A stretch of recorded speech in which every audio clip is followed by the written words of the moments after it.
Ícone de boneco correndo, segurando um chapéu de formatura. Setas cruzam a tela de baixo para cima. Uma sequência de imagens aparecem, onde o boneco passa por etapas e chega à formatura. Logo é Jatec. Curso técnico em desenvolvimento de sistemas. Programação web orientada a objetos. Conhecer os princípios e a importância da orientação a objeto. Cíntia Cavalcante. Ela está em pé, é branca, cabelo longo, preto, olhos castanhos. Usa argolas prateadas, veste blusa preta, manga curta, visto da cintura para cima. Olá, alunos! Sou a professora formadora Cíntia Cavalcante, do curso técnico de desenvolvimento de sistemas da ETEPAC. Sejam bem-vindos à primeira aula da disciplina de programação web orientadas a objetos.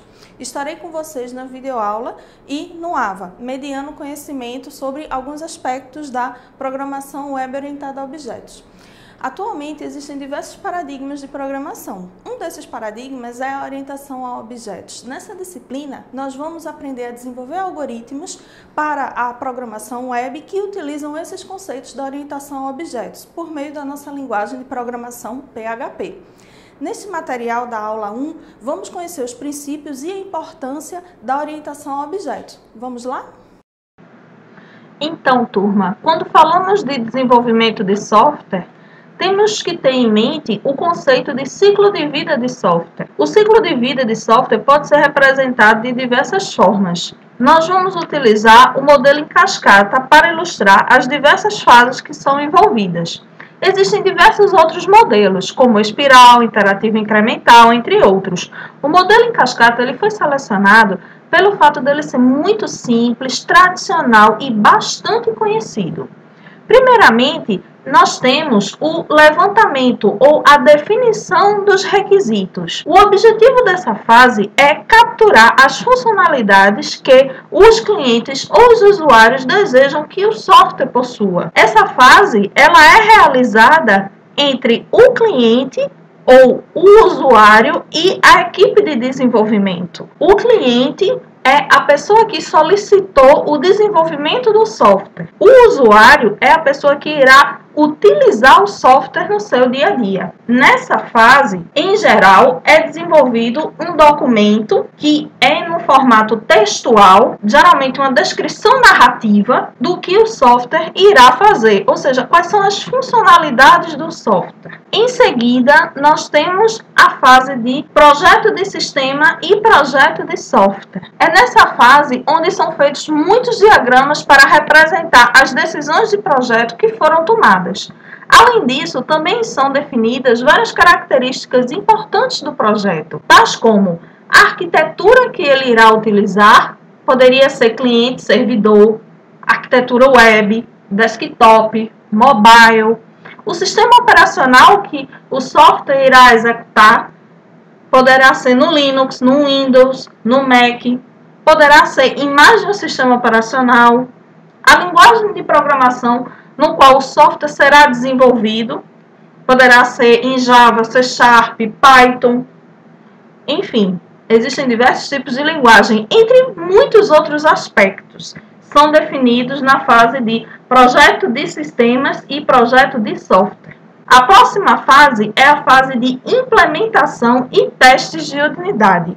É nessa fase onde o programador irá utilizar as linguagens de programação para concretizar o software. Nessa fase, onde, de fato, os desenvolvedores de software irão atuar. Após essa fase, nós temos a fase de integração e testes de sistema. Na fase de integração e testes, vai ocorrer a unificação.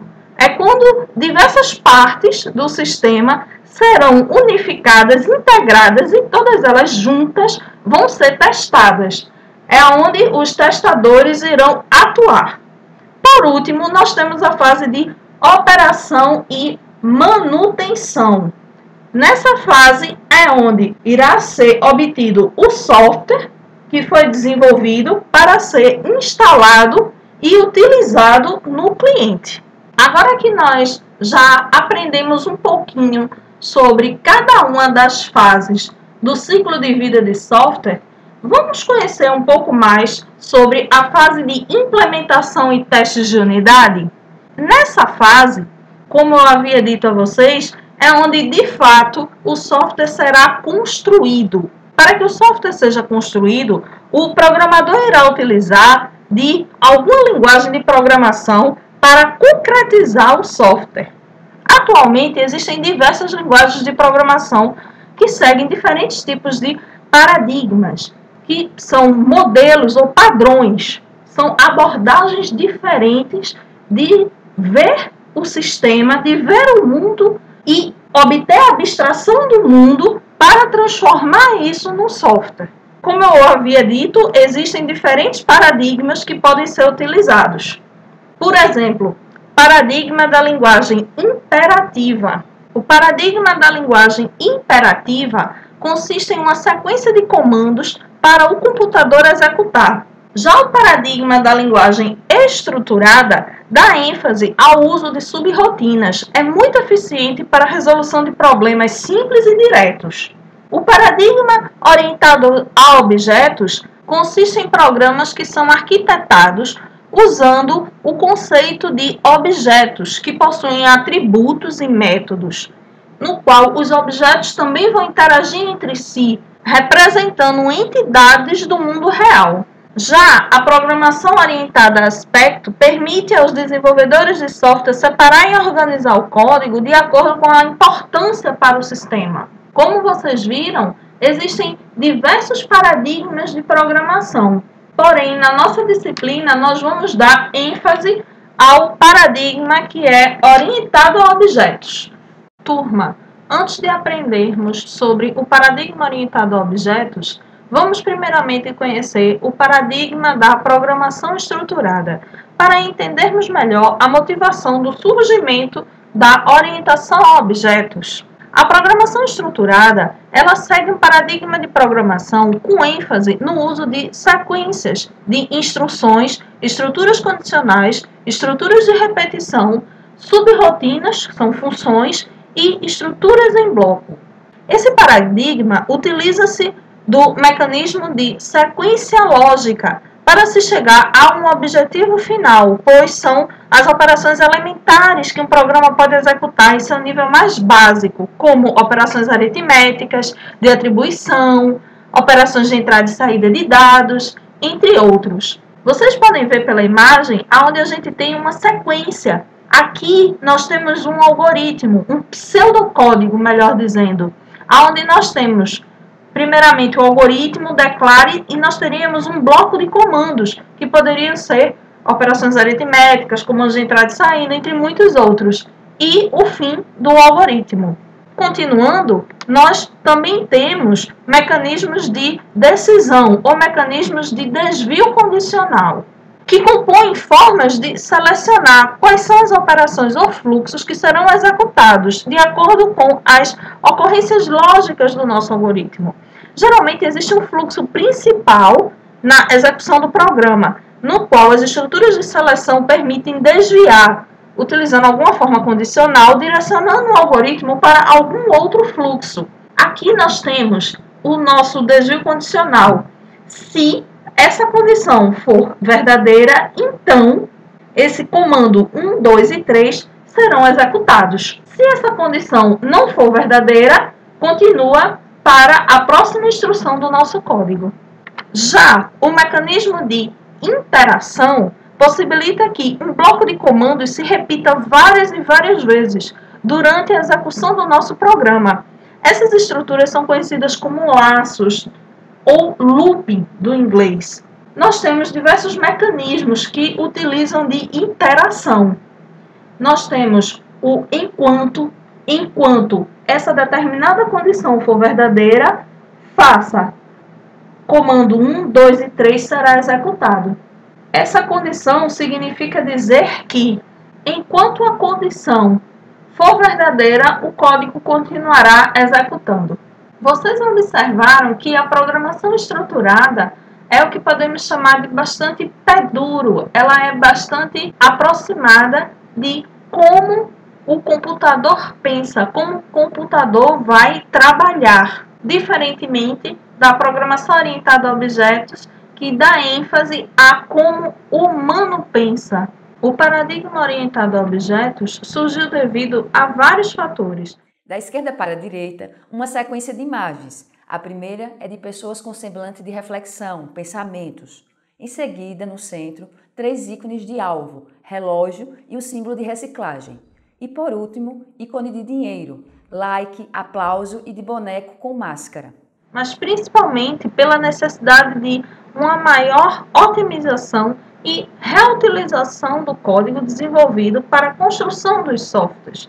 Durante muitos anos, vários desenvolvedores de software trabalharam na construção de sistemas muito parecidos, que solucionavam praticamente os mesmos problemas. A fim que os desenvolvedores não tivessem que repetir diversas e diversas vezes os mesmos esforços, gastando vários recursos como tempo e dinheiro, o paradigma orientado a objetos foi idealizado, pois com ele é possível desenvolver softwares de forma mais simples e abstrata em relação ao paradigma estruturado, tentando sempre aproximar os códigos feitos nas linguagens de programação às entidades existentes do mundo real. Devido a isso, na orientação a objetos, ocorre a modelagem dos sistemas, abstraindo cada componente como objeto, com suas características e suas funcionalidades. Pensar em termos de objetos é muito semelhante a como pensamos e agimos na vida real. Da esquerda para a direita, imagens de peças de computador e de uma pessoa consertando o motor de um carro. Na sequência, um computador e um carro. Usamos abstrações, simplificações de conceitos que representam coisas mais complexas. Então, por que não fazer o mesmo na programação? Aqui vocês estão vendo um computador que possui diversos componentes, como nossa placa de vídeo, placa de áudio, memória, processador, mouse, teclado, disco rígido, drive de CD e DVD, entre muitos outros componentes.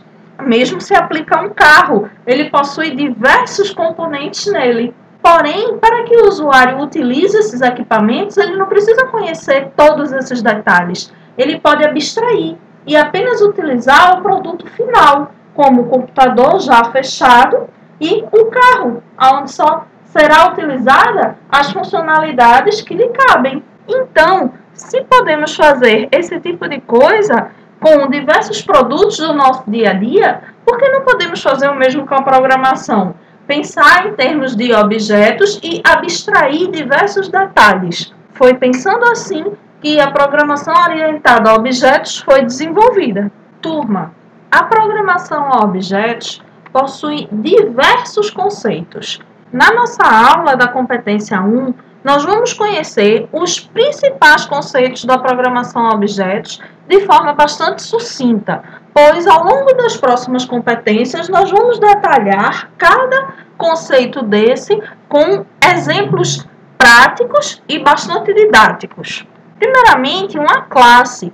A classe é um modelo para a criação de objetos. O objeto é a instanciação de uma classe. O objeto vai possuir diversos atributos, são as características dele, assim como métodos. Objetos possuem atributos e métodos. Atributos são as características dos objetos e os métodos são as funcionalidades ou comportamento que os objetos poderão possuir. No nosso exemplo, nós temos a nossa classe, é a forma do nosso bonequinho de biscoito. O objeto é o próprio bonequinho do biscoito. Os atributos são as características do nosso boneco do biscoito. O nosso boneco do biscoito, ele possui uma forma, ele é de chocolate, ele possui um preço. Os métodos do nosso objeto de biscoito seria exibir o produto, exibir o próprio produto, que seria o objeto biscoito. Comprar o produto seria pagar pelo produto. São funcionalidades, comportamentos que o nosso objeto poderá possuir. Métodos get e set possuem atividades simples e são bastante específicos. São utilizados para encapsular atributos de uma classe. Eles podem recuperar algum valor, como no caso do get, ou podem inserir ou setar algum valor em um atributo, como no caso do set. Atributos e métodos estáticos são membros globais de uma classe. Ou seja, é possível acessar esses membros diretamente, sem o intermédio de um objeto. Então, não precisa fazer todo esse contorno de precisar instanciar um objeto. Atributos e métodos estáticos, eles podem ser utilizados de forma mais direta, através da chamada da própria classe. Um construtor é um método especial que é executado sempre que um objeto de uma classe é instanciado. Você pode se perguntar, por que eu precisaria de um método que execute alguma tarefa assim que meu objeto for instanciado? Bom, você pode precisar que o seu objeto já tenha alguns valores atribuídos a alguns atributos. Você pode precisar que o seu objeto lance uma mensagem no sistema ou que fique ouvindo algum determinado evento ocorrer. Enfim, são diversas as possibilidades. O construtor, ele é um método especial que ele será invocado sempre que um objeto for instanciado. Herança é o processo de criar uma nova classe a partir de uma classe já existente. A nova classe vai possuir todas as características e funcionalidades da classe pai. Pode acrescentar novas características e funcionalidades para que se torne mais específica. Uma herança, ela sempre vai estar atribuído à ideia de ordem hierárquica, no qual, como eu disse, sempre terão as mesmas características e funcionalidades da classe pai, acrescidas das suas próprias características e funcionalidades, para que esta classe torne-se mais específica. Alunos, viram como foram fáceis os conceitos da orientação a objetos? Recomendo a vocês estudarem pelo e-book que está repleto de exemplos, assim como pelos materiais complementares, destaques e atividades roteirizadas. Até nosso próximo encontro. Tchau, tchau! Som direto, Manuel Moura. Imagens, Manuel Moura. Audiodescrição, Jonara Medeiros Siqueira. Edição, Danilo Albuquerque. Professor autor, Cíntia Cavalcante. Design educacional, Deisiane Gomes Vazante. Coordenação do curso, Cíntia Cavalcante. Coordenação executiva, George Bento Catunda, Renata Marques de Otero. Coordenação geral, Maria de Araújo Medeiros Souza, Maria de Lourdes Cordeiro Marques. Videoaula produzida em outubro de 2019.